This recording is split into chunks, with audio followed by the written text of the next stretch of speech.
Hello friends, welcome to our YouTube channel economics आसान है। Guys, आज हम मैक्रो इकोनॉमिक्स का चैप्टर नंबर 7 एग्रीगेट डिमांड और रिलेटेड कंसेप्ट्स को ही कंटिन्यू कर रहे हैं। आज हम कुछ इंपॉर्टेंट फॉर्मूले देखने वाले हैं इस चैप्टर के, जो कि तुम्हें बहुत ज़्यादा हेल्प करेंगे न्यूमेरिकल्स को सॉल्व करने के लिए। सो गाइज, स्टार्ट करते हैं आज की क्लास। तो सबसे पहले हम बात करें कि हमने एग्रीगेट डिमांड पढ़ा।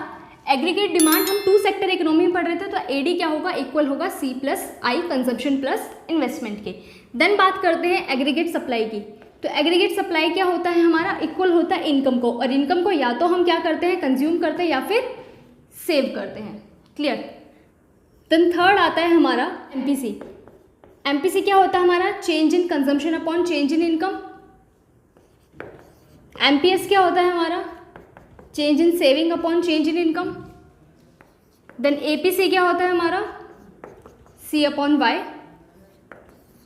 APS S upon Y. Then relationship क्या है एपीसी एंड एपीएस में और एमपीसी एंड एमपीएस में, समझते हैं इसको भी। 7th हमारा आता है कि इनकम को या तो हम कंज्यूम करेंगे या फिर सेव करेंगे। तो अगर मैं बोथ साइड को इनकम से डिवाइड करूं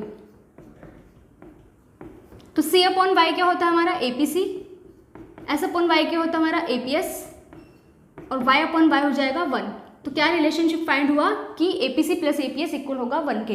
तो अगर मेरे को एपीसी निकालना है तो 1 minus APS, APS find out करना है तो 1 माइनस एपीसी। ठीक है। देन 8th आता है हमारा relationship between MPC and MPS. तो चेंज इन इनकम को या तो हम चेंज इन कंजम्पशन करेंगे या फिर चेंज इन सेविंग करेंगे। अगर मैं बोथ साइड को चेंज इन इनकम से डिवाइड करूँ तो चेंज इन इनकम, देखो change in consumption upon change in income क्या होता है, MPC. Change in saving upon change in income क्या होता है, एमपीएस। और change in income upon change in income equal हो जाएगा 1 के। तो क्या रिलेशन आया कि एमपीसी प्लस एमपीएस इक्वल होगा 1 के। तो अगर मेरे को मान लो निकालना है एमपीएस तो मैं क्या करूँगी, 1 माइनस एमपीसी।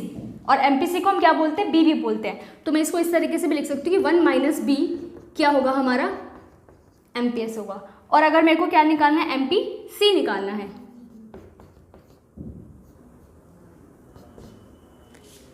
तो कैसे निकालेंगे हम, 1 माइनस एमपीएस कर देंगे।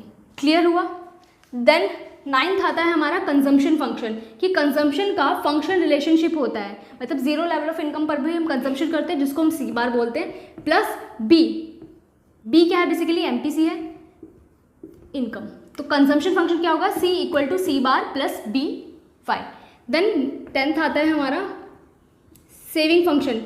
जब ऑटोनोमस कंजम्पशन होता है 0 लेवल ऑफ इनकम पर, तो सेविंग क्या होती है, डस सेविंग। तो माइनस सी बार हो जाएगा हमारे यहाँ पे। देखो यहाँ पे बी क्या है, एमपीसी है, और एमपीएस क्या होता है, हमने यहाँ पे निकाली 1 माइनस बी।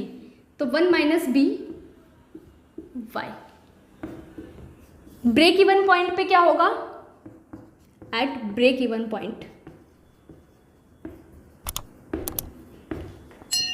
इनकम इक्वल होती है कंजम्पशन के और सेविंग इक्वल होती है 0 के।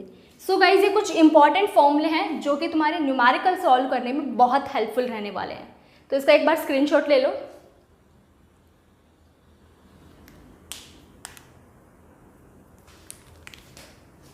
सो गाइज, आज के लिए इतना ही। नेक्स्ट क्लास में हम कुछ न्यूमेरिकल सॉल्व करेंगे इन्हीं फॉर्मूलाज का यूज करके।